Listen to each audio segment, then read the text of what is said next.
गुरु प्यारी साध संगत जी, आप सभी को प्यार भरी राधा स्वामी जी। साध संगत जी, बाबा जी हमें चिंता मुक्त रहकर अपने कर्मों पर ध्यान देने के लिए कहते हैं और भजन सिमरन करने के लिए कहते हैं। संगत जी, चिंता एक ऐसी बीमारी है जो आपकी हर खुशी छीन लेती है। जिन बातों पर आपका कंट्रोल नहीं है, उन्हीं बातों के बारे में बार बार सोचते रहना, बस यही तो चिंता है। एक बार आप सोचकर देखिए कि जिन बातों पर हमारा कंट्रोल नहीं है, आप जिन बातों को बदल नहीं सकते, यदि उन बातों के बारे में न सोचे तो क्या हो जाएगा। तो इसका मतलब कि क्या हम किसी बात के बारे में सोचे ही ना? नहीं। जीवन में जो भी समस्याएं हों, उसके बारे में एक बार सोचना और उसका समाधान निकालना बिल्कुल उचित है। लेकिन अगर उसी समस्या के बारे में हमेशा लगातार बार बार सोचना, यह एक बीमारी है। जब आपके दिमाग में कोई एक विचार ठहर जाता है तो आपका दिमाग वही विचार दोहराता रहता है। तो ऐसा विचार आपकी हर खुशी छीन लेगा, आपके मन का चैन छीन लेगा। चिंता का सीधा सा अर्थ है कि जो हुआ नहीं है उसके बारे में व्यर्थ सोचना। अगर आप व्यर्थ सोचना छोड़ देंगे तो किसी का कुछ भी बिगड़ने वाला नहीं है। एक ही बात के बारे में क्यों अपने हर सुख चैन को जला देते हैं? व्यर्थ सोचने से हम क्या उखाड़ लेंगे? हाँ, अगर आप उस पर कुछ काम करेंगे तो जरूर कुछ बदल लेंगे। बाकी जो करना है उस मालिक पर छोड़ दो। आपको बस अपने कर्मों पर ध्यान देना है, भजन सिमरन करना है। वो कहते हैं ना, ईश्वर की मर्जी के बिना कोई पत्ता तक नहीं हिल सकता। तो किस बात की चिंता है? जो करना है उसको मालिक ने ही करना है। मालिक जो करेगा उसमें किसी न किसी का भला ही छिपा होता है। कभी कभी हमें कहीं पर कुछ ऐसी स्थितियां देखने को मिलती हैं और हमें लगता है कि इसमें कहाँ किसी का भला छिपा हुआ है, लेकिन हम उस कुल मालिक के करिश्मे को कभी भी पहचान नहीं सकते, चाहे हम कितने भी बड़े व्यक्ति क्यों न बन जाएं।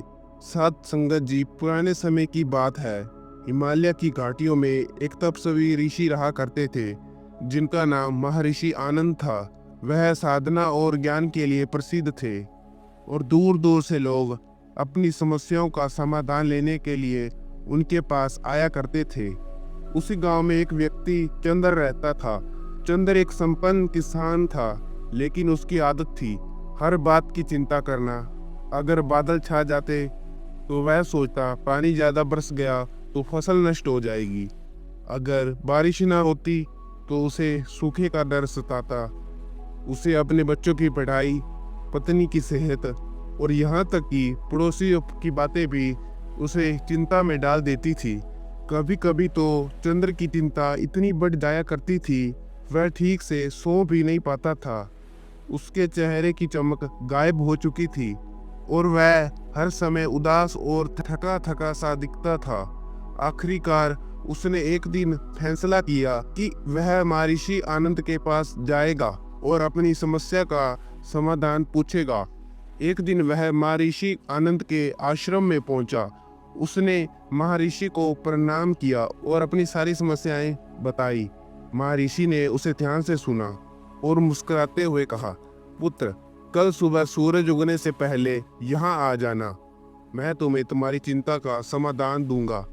चंद्र ने खुशी खुशी उस ऋषि की बात मान ली और अगले दिन सुबह सुबह आश्रम पहुंच गया। महर्षि ने आश्रम के पास एक पहाड़ी पर ले गए। वहां एक बड़ा पत्थर रखा हुआ था। महर्षि ने कहा, इस पत्थर को उठाओ और अपने सिर पर रख लो, फिर इसे लेकर नीचे नदी तक आ जाओ। ऋषि की बात मानते हुए उसने वैसा ही किया। उसने पत्थर उठाया और धीरे धीरे नदी की ओर चलने लगा। पत्थर बहुत भारी था और कुछ ही देर में उसकी सांस फूलने लगी।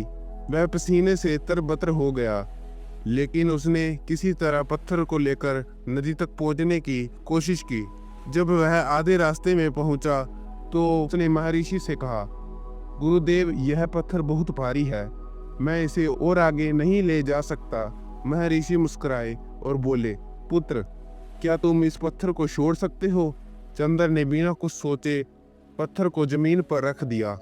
जैसे ही उसने पत्थर छोड़ा, उसे अपने शरीर में हल्कापन महसूस हुआ।